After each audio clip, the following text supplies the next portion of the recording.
walls that we built. The minimum length of one is 130 feet. The maximum length is around 500 feet. The greatest relief in topography, there's one point where it crosses a drainage where it'll be on the downhill side, it will be 23, the retaining wall will be 23 feet tall. On the uphill side, it would be 15 feet tall. So these are pretty substantial structures, especially in light of a Mendocino County setting. I think if it was a project that was in the Oakland or Berkeley Hills or Mill Valley, you might find something different. But this is unusual for the county of Mendocino. There was again the geotechnical engineering report that was done by the consultant, and that report concluded that they felt that it was feasible from an engineering standpoint. The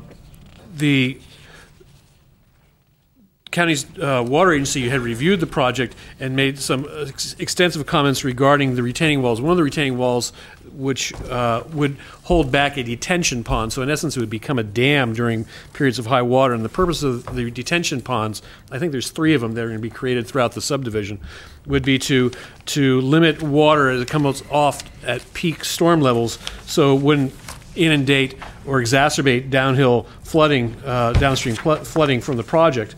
The water agency, however, comments that the retaining walls and the detention ponds do not address stormwater sedimentation issues, and are concerned that they think that the project could be done in a more sensitive manner to ensure greater water quality. There's also noted that we don't have any provision that's been established for the long-term maintenance of these detention ponds. The applicant, however, when we raise these questions, the applicant, however, feels that a lot of the questions we have raised are issues that can be dealt with through conditions of approval or through the improvement plans process of the project, and has pursued having this application coming to hearing. There was an extensive and updated botanical report of the site. It reviewed it for flora and fauna, and there is also an assessment of the property because there's an oak woodland on the property. The assessment basically concludes that this property has been used for harvesting of hardwoods for a long period of time, and there's already been a lot of there was some grading done about 8 or 10 years ago, and there is also, again, hardwoods being harvested, and that there's no impact to that habitat that would result from the development of this project. And ultimately, Fish and Game reviewed those reports and did not object to the conclusions of that analysis.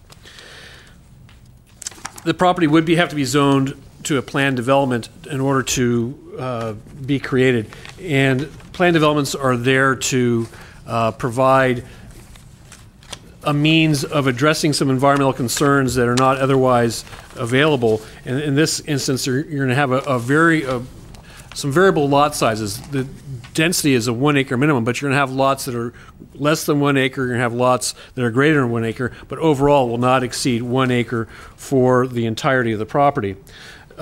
When looking at the guidance from the code as to how such properties should be developed, there's a couple sections within the zoning ordinance, and I'm looking at page PC10 of the staff report, where it discusses compatibility with adjacent land uses in relationship to natural features. And under that section, it says a planned development shall relate harmoniously to the topography of the site, make suitable provision for preservation of water courses, wooded areas, rough terrain, and similar natural features. Because of the amount of grading that's going to go on and the retaining walls, et cetera, that to facilitate this project, staff does question how this project is consistent with those guidelines for development of a planned development or implementation of planned development. Again, there's also a variance that's to be required for the retaining walls, and there are 5 specific findings, and those findings not only stem from the county code but also from state law. And staff does not believe that at least 3 of those findings can be supported to ensure that this project could go forward. The property the site has slopes ranging from about 20 to 50%. There's a general plan policy that talks about protecting policies are avoiding areas of greater than 30% slope. The applicant has engineering studies to show that they can traverse the roads and develop building sites, and so that would be their response to that concern. But again, we pointed out for the record in your consideration. There is also an extensive list of comments from Department of Transportation about the project listed within the staff report. They are asking for an exception to the county code regarding the width of the easements that serve the property, because they do want to try to avoid or minimize the amount of grading, but there would be an exception that need to be granted in order to do that. So the road widths, the easements, would be less than code required. Regarding water and sewer, the Hopland Public Utility District has been under scrutiny from the state for both water and sewer service for a couple of years now. And currently I believe they have a moratorium in effect for new service connections. This property was the site of a relatively new tank that was put in on the property a couple of years ago. And it's my understanding that in that negotiation for land for that tank, that the applicant got 16 total service connections for this site. We do have a letter from the Hopland Utility District saying they can serve all of the property, but we have a letter from the state saying which would mean 18 parcels. We also have a letter from the state saying they only will recognize 16 service connections. In response to that, the applicants provided a letter from the utility district saying that they do not object to 2 wells being developed on site in any interim period that would be necessary prior to the district being able to provide full service for all parcels to be created.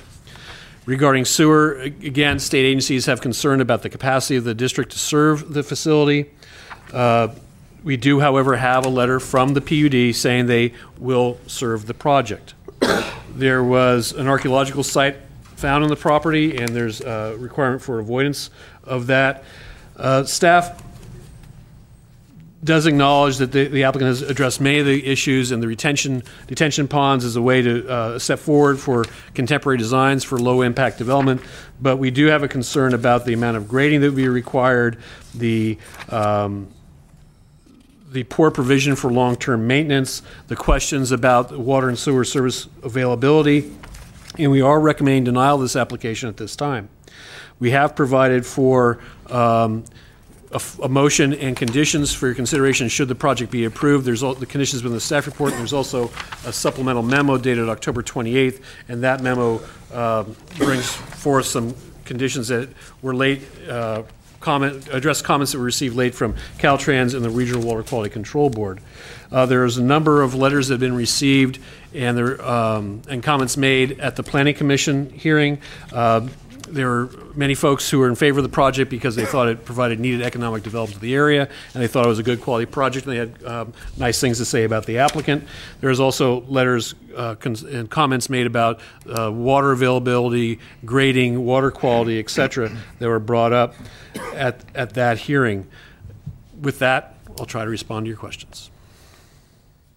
Any immediate questions from the board to this item before I go to public comment? Okay, let's go to public comment then. And I have a number of speaker cards. Anyone wishing to speak on this item who have not yet submitted a card, please do so, so it just helps the meeting flow. Mr. Chair, are you going to go to the applicant first? Oh, yes, that might be. Thank you very much, Mr. Lynch. I'm trying to get ahead of myself here. To the applicant or